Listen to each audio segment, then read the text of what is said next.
fathers bring to the world that just can't be replaced? Like it's specifically for fathers to do that thing. What do you believe that thing is? You are this. You can be this. You can do this. What has been the most humbling part of fatherhood? Recognizing that I cannot save my kids. God forbid something happens to you today, tomorrow, and you want your children to remember something about dad or from dad.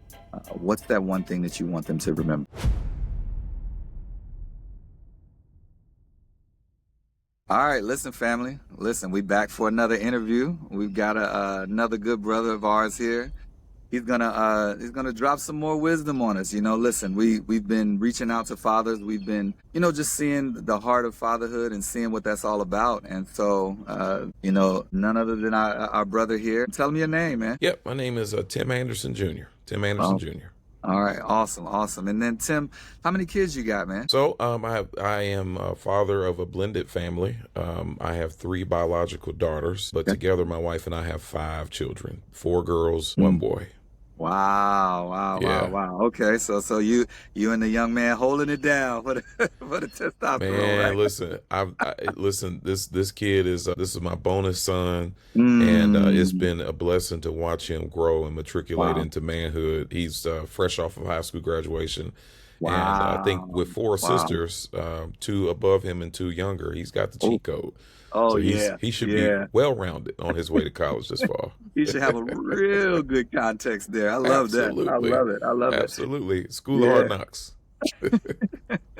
Absolutely. So Tim, what do you do for a profession, man? A number of things. So, I am a preacher. I'm a minister of the gospel here at the Centerville Church of Christ in Cahokia Heights, Illinois, or East St. Louis, right on the other side of the river of St. Louis. Okay. Yeah. I'm also a counselor, and I also do some consulting work as well. And I just love to help people. So everything I do is about helping people. Nah, I absolutely love that, man. So we're gonna be able to pull some nuggets from you, pull some wisdom, some experiences that you've had, man. So Cool. First question for you: what do you believe fathers bring to the world that just can't be replaced? Like it's specifically for fathers to do that thing. What do you believe that thing is? Yeah, man, that's a good question. A number of things cross my mind, but maybe one of the biggest and more impactful parts of fatherhood that I think connect to your question is just the affirmation that a man gives, a father gives to his child. That's not to take away from a mom at all. We certainly can't compete with mothers in certain areas, if nothing else, just the biology of it in terms of bringing a child into the world. Absolutely. But I have noticed from personal experience and from observation that there is a unique bond between a father and their children, especially when it comes to affirmation. You are this. You can be this. You can do this. There's a unique impact that I feel that a man has on his children that's distinct. Is very different, very unique, and very powerful, which is why it's important for men to be very conscious and cautious of the things that we say to and about our children. Our words can either make them feel like they can run through a wall and do anything, or it can make them feel like they can't progress beyond where they are. Right, man. You're talking about, the balance of, a very specific design, and fathers being, that one cog in a children's life, but a very important part, like you said. And I absolutely love that. I think my next question is I want to ask specifically about sacrifice. So what is one thing that you've had to sacrifice that you don't believe, or that your children may not really see, or maybe they'll never see? Something that, as a father, you've had to sacrifice for your kids. I think there is, with every person, a certain capacity or bandwidth that they have to do the things that they do. Yeah. And I think for me, I think it's the time and the energy required to fulfill the role of a father. I think that's the part that is probably not thought about Yeah. as often. And I think there's certain things that when you're not aware, you can't really understand, or if you've never sat in that seat, Right. you can't understand. Like, when you're a child, there's, it's hard to try to put yourself in that place because you don't know what it's like to carry adult responsibilities and to Mm, be selfless to the extent that you're willing to give your life, for absolutely. somebody. Yeah, and as a child, many years are spent in investment in self. Maybe some entitlement, maybe a lot of entitlement, right? Yeah, I was gonna Um, say, yeah. yeah, Yeah, absolutely. but Yeah. I think the thing that is probably most unaware is how much energy and how much time needs to be given up Yeah. for our children to have the things that they need. I think that's probably the easiest thing to maybe discount or overlook. Yeah, man, that's huge. I'm thinking about, the time that, you need to spend. And then Mhm. sometimes, you get pulled away from life and things of that nature. Because I'm a firm believer, if you're not spending as much time with your kids as possible, a lot of times they don't see everything else that, as fathers, sometimes we might lean into from a cultural perspective or from a Yeah, societal perspective. We lean into those things more so than fatherhood. It a lot of things kind of fall by the wayside if we don't do those things. Because so yeah, I completely agree with you about the time, man. I think it's yeah. crucial. Yeah. Yeah, Yeah. and anything valuable that you put your time and energy into, you're not thinking about your time and energy as much. You're thinking about the Mm, thing or the person in this case that you're investing in. And so even when you feel fatigued or you feel your time, waning, you still do what you need to do because that's your priority. But it doesn't dismiss the fact that it did take several hours or it did take absolutely. energy that you had to borrow from something. Yeah. Or something else that's really important to you, but it's not as important, as your child. Yeah. So I think, Yeah. for your listeners and observers, who hear this, it may be easy to hear like, oh, well, of course you have to give your time and your energy. Yeah, but Right.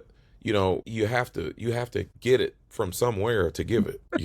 Absolutely. You know Pouring what I out of mean? an empty cup. Yeah. Yeah, yeah, yeah, Yeah. exactly, Oh exactly. man, no, I appreciate that, man. I think about, you were talking about a little bit earlier about how, children may not understand something, quite specifically when it comes to pouring into that. And there's a level of, selfishness, kind of an innate thing that kind of comes up as children because you don't see the bigger picture. As I'm thinking about that, the question I want to ask is what part of fatherhood helped you like mature the most? Like, obviously we're always growing, we're always learning, but maybe there might be a specific moment or, something that was said that you're like, yeah, that was the moment or the time that I kind of matured out of maybe a way of thinking beforehand, like before we have kids and things of that nature. Is there a moment that you can think of that kind of helped you mature into fatherhood? Because I know we're always growing, but I think sometimes we have those defining moments or those defining thoughts when it comes to fatherhood. Yeah, Anything like that? Listen, family, if you're enjoying these conversations, take a second to like, share, and subscribe so you don't miss future conversations. Now let's get back to the interview. yeah. I remember the moment.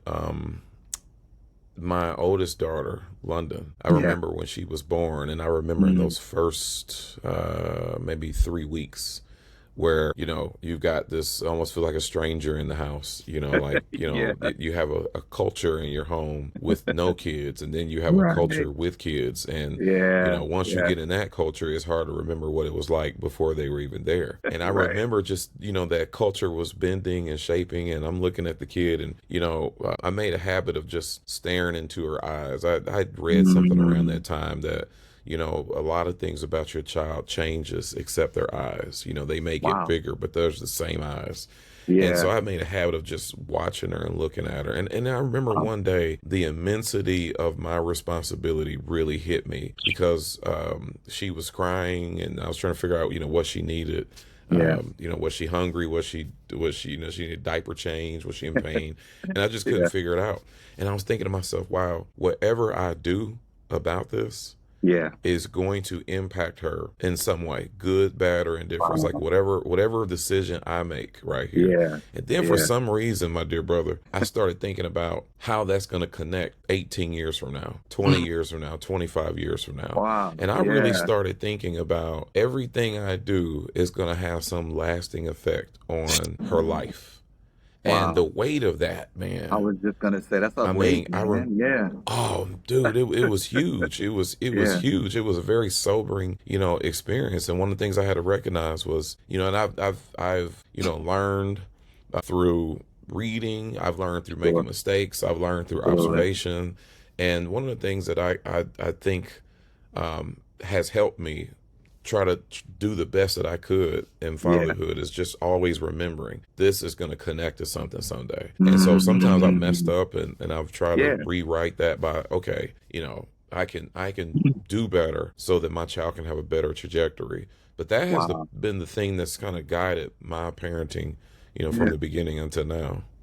Man, wow, I absolutely love that, man. Because you always hear the adage of kind of 6 degrees of separation when it comes to knowing somebody to knowing somebody to knowing somebody. But the thing you brought in my mind is, the degree of separation of the actions that we, do or that we, provide for our kids. It sometimes is a very thin line. Like we make Yeah, one misstep and that could affect the way that they are groomed going forward. So man, that's wow, right. thinking about that is absolutely powerful, man. I appreciate that.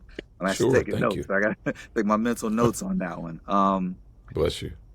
So what what has been the most humbling part of fatherhood? And it probably ties into a little bit of what we were talking about, but what has been like the most humbling part of fatherhood, separate and apart from, that immensity that we were talking about, when it comes to, raising kids? What's been one of those humbling things? Man, that's a good question. Um, Recognizing that I cannot save my kids.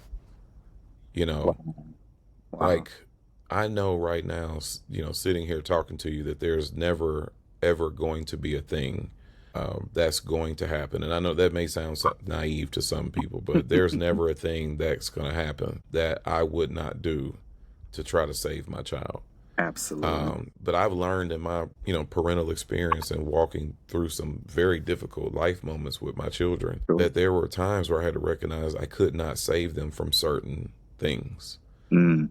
No matter how much I loved them, cared about them, Yeah. no matter what I gave, I Yeah. recognized that there is a God who is far bigger than me Mm. and far more powerful than me. Yeah. In fact, there's no comparison in terms of my ability and might versus God's.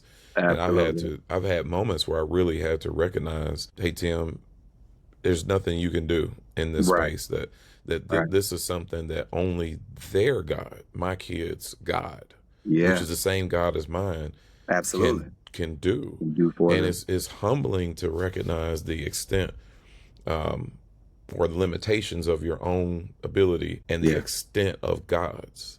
And so that reality, has been sobering, and it has been humbling for me to recognize the distinction between what I can't do and things that only God can do. Wow, man, you're talking about the helplessness and how do you sit in the helplessness when you can't do Yeah, something for your children. Wow, that's very, yeah. very powerful, man. Yeah, yeah. Uh, Yeah, man. I think there's times where it could be as I should say innocent, maybe, as the yeah, illustration I gave a moment ago about my child just being wet or tired or something and not sure. knowing what to do, all Right. the way to I can remember times where I could not. Let me just say I could not access my children. I Mm, couldn't access them, mm, and having to deal with the reality. There's nothing I can do about that. absolutely nothing. Yeah, And the yeah, God who has watched over me and protected me is yeah. gonna have to be the God that can provide the same thing for them, because I can't. Wow. I Wow. literally can't. That's a very sobering type of a Absolutely. moment that keeps you humble and helps you recognize who's really in control, and it's certainly not Man, me. I felt every bit of that, man. After spending, 20 years in the military, and the time that I had to spend away from, my son was, yeah, yeah. It really Yeah, sits you in a very humbling place. it I does. appreciate that, man. So last question for you, and I ask all my fathers this. God forbid something happens to you today, tomorrow, and you want your children to remember something about dad or from dad.